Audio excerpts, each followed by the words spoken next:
But I remember, for some reason or other, being very excited when Fidel Castro made the revolution in Cuba. I was a kid, and I remember reading that.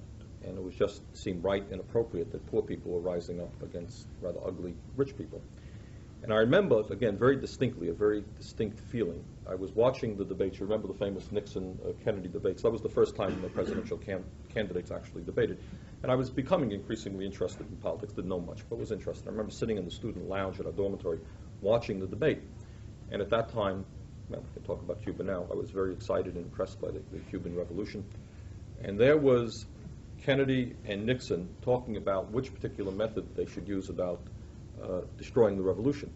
And I remember the irony, as we learned the history later on, Kennedy was saying that Nixon was too soft on communism. Let me pick up a point that Rick was making. In Cuba, we should deal firmly with Fidel Castro. And Nixon was playing the role of, hey, you got to be patient.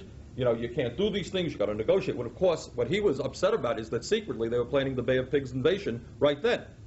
But for security reasons, he couldn't come out and say, we are already planning the destruction of the Cuban Revolution. Don't worry about it. So he was the liberal, and Kennedy was playing the conservative. And actually, you know, when you read novels, people say there's a sick feeling in your stomach. Usually I'm sufficiently unemotional not to be sick, but I actually got up in the room and almost left to puke. Because for the first time in my adult life, what I was seeing is the Democrats and the Republicans, both of them, and of course, as Rick points out, Kennedy was the flashing young liberal.